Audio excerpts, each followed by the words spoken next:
of the morning to you, and happy St. Patrick's Day for those who celebrate, which pretty much includes all of us. It's one day that we can say we're all Irish and have a great time. Welcome back to Hagan's New Jersey PIP Tips, where we bring you monthly segments on New Jersey automobile insurance, personal injury protection, otherwise known as PIP. Today we're going to be talking about my recent trainings on the post-service appeals, specifically with dealing with the exhaustion of benefits. We'll also present our featured provider of the month, Northeast Spine and Wellness Center in Raritan, New Jersey. And then of course, we'll do our drawing for next month's winner. So let's get right to it. So I forgot to mention that I'm wearing my favorite and lucky tie from Ireland that we got on a trip about 2 years ago. So I'm in the festive mood and looking forward to my first pint shortly. But anyway, let's talk about post-service appeals. I've been doing some training with various medical providers, and if your office needs some brushing up or assistance with this, please feel free to contact us.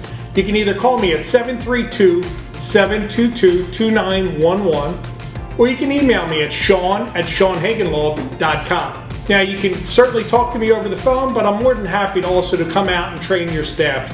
Go over the forms, what codes they should be selecting, how to fill out the form, what they should be attaching. So one of the things in going over this process that was uncovered in one of my meetings was the denial that alleges exhaustion of benefits. In New Jersey, unfortunately, and predominantly from one carrier, who's now the largest in New Jersey, they're writing a ton of limited PIP policies. So the standard is $250,000, but you can select down to $15,000. And one carrier in particular is either tricking people into or falsely claiming that the person elected a $15,000 policy.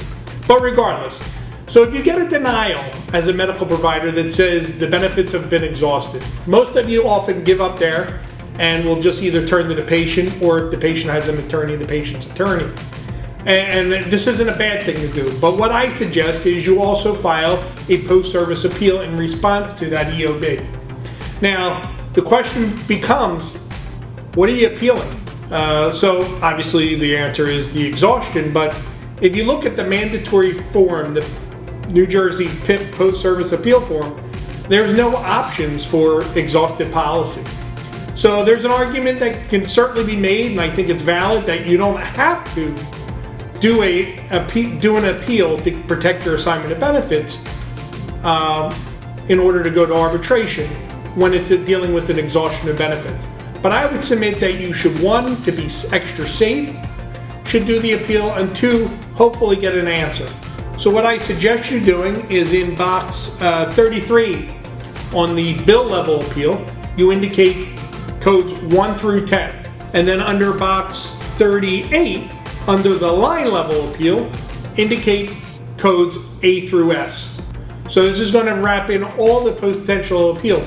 Now, where you're going to clarify this is in your appeal narrative that's required on all post-service appeals. What I would put in that appeal narrative is that you dispute that the benefits are exhausted, that you request proof of same, and I would specifically request that they provide a copy of the declaration page of the insurance, the signed coverage selection form, and the PIP ledger.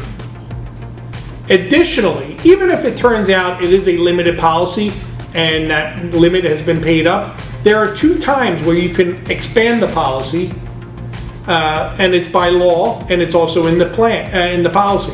So the 2 situations are where a patient has a permanent or significant brain injury, or a permanent or significant spinal cord injury.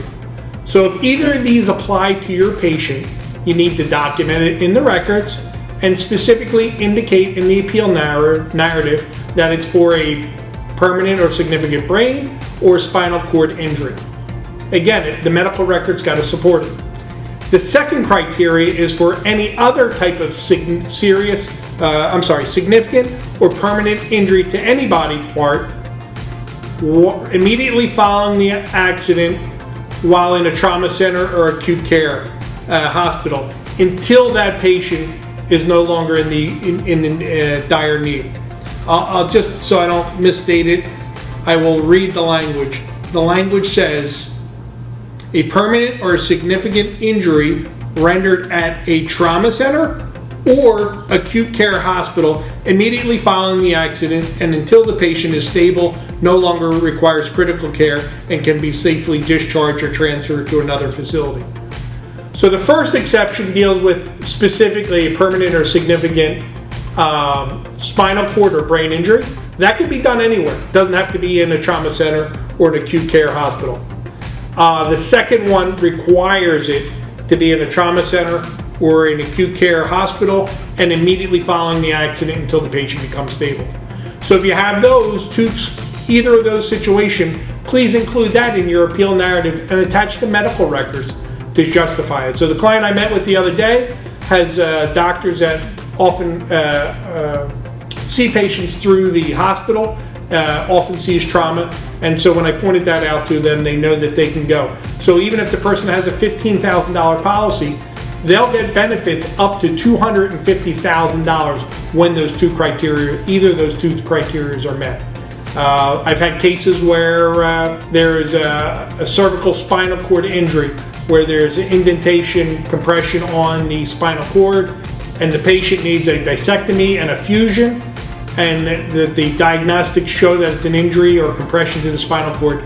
That situation occurs, and I've been successful in arbitration. So these are two things that I would recommend to do. One, even appeal those exhaustion of benefits letters to protect yourself. Obviously, it may be exhausted, in which case, you can certainly bill either the major medical, take a letter of protection, bill the patient directly, and try to get paid either through the lawsuit or through the patient directly. But this is still an option and something we can arbitrate. If they don't have a valid declaration page that shows it was only a limited PIP policy, or if there's not a valid coverage selection form electing a limited PIP policy, it'll be a $250,000 policy. But I suggest you appeal this up front. So these are just some of the techniques and tips I can help you with. So always, again, feel free to call the office, contact me any way possible. And again, as I'll tell you in a little bit, when you do contact me, anytime, even if it's a question and answer, I enter you in my drawing. So let's next talk about our featured provider of the month, which last month got selected was Northeast Spine and Wellness Center at 1043 Raritan Road in Clark, New Jersey. It's a multidisciplinary clinic that has medical doctors, chiropractors, physical therapists. It's kind of your one-stop shop. And if there's a need for referral for diagnostics, they got relationships with those, surgery centers, etc. It's a beautiful, modern facility with state-of-the-art equipment, using the latest techniques and services. They handle medical claims with various insurances. They also handle personal injury, including auto insurance and workers' compensation cases. So they can address all of your needs when it comes to any injuries you have. They're very thorough, both on the medical side of it, but also on the paperwork and following up with things that need to be done for your care, for your case. So I highly recommend Northeast Spine and Wellness Center. Congratulations on being part of the program and being selected. So for those who don't know, each month, if you contact me and communicate with me, and part of the Hagan Professional Information Program, when you have these correspondences, phone calls, faxes, sending arbitration claims to me so I can file for arbitration, I enter you into the drawing, and then each month I pick up one person, one provider to be featured. So if you don't win this month, there's always next month, so keep those arbitrations coming to the office, keep calling, and we'll keep answering your question and giving you the best service possible. So the winner for this month is